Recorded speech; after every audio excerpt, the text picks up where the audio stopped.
Bonjour à tous. Dites-moi, est-ce que vous aussi, vous avez parfois l'impression que la politique française ressemble à une pièce de théâtre un peu absurde, où les acteurs oublient leurs textes pour régler leurs comptes personnels sous les projecteurs? Imaginez un ancien ministre de l'économie, aujourd'hui retiré des affaires pour produire du miel, qui surgit soudainement dans le paysage médiatique pour qualifier le leader de la gauche de fou furieux et appeler à sa neutralisation d'urgence. Ce n'est pas le pitch d'une nouvelle série de politique fiction, c'est la réalité brute de la course à l'élection présidentielle de 2027.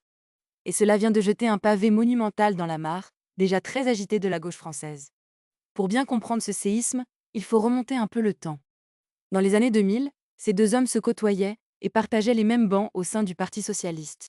Aujourd'hui, la rupture est totale, spectaculaire, presque théâtrale.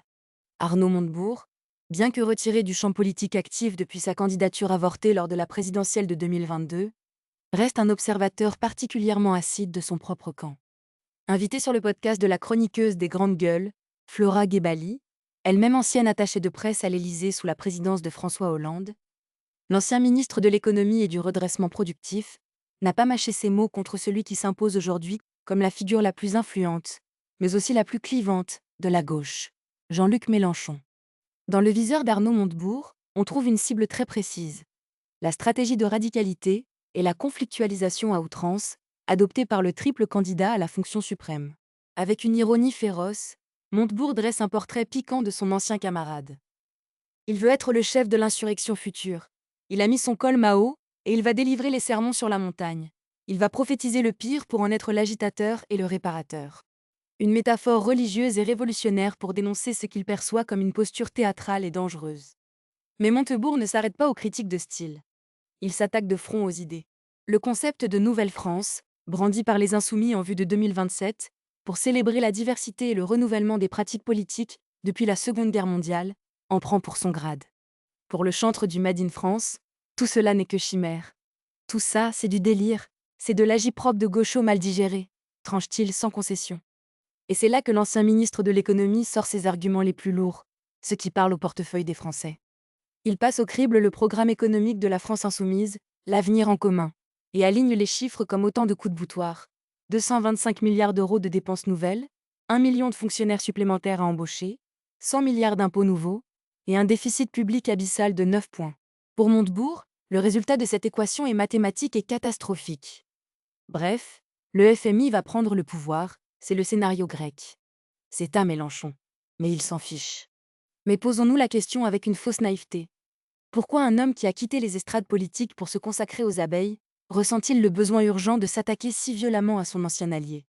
Est-ce simplement une querelle d'ego tardive ou un règlement de compte personnel? En réalité, ce clash révèle une fracture idéologique bien plus profonde qui menace de faire exploser la gauche d'ici 2027. Ce que Montebourg dénonce, ce n'est pas seulement un homme, c'est une stratégie globale.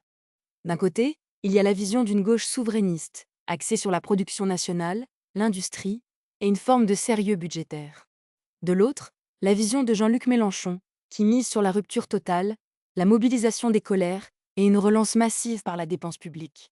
En qualifiant Mélenchon de fou furieux à neutraliser, Montebourg exprime tout haut ce que de nombreux opposants et partenaires de gauche murmurent tout bas. L'idée que la radicalité de la France insoumise est un repoussoir électoral qui condamne la gauche à l'opposition éternelle, ou pire, le pays à la faillite. Alors, qu'en pensez-vous? Arnaud Montebourg est-il un observateur lucide qui tire la sonnette d'alarme face à un programme économique qu'il juge suicidaire? Ou s'agit-il d'une tentative de disqualifier le seul leader de gauche capable d'atteindre le second tour? La gauche française peut-elle se réinventer sans Jean-Luc Mélenchon?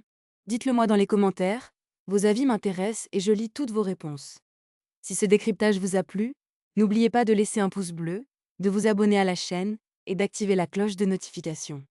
Dans notre prochaine vidéo, nous analyserons comment les autres forces politiques de l'opposition comptent tirer profit de cette guerre fratricide à gauche. Restez connectés et à très bientôt.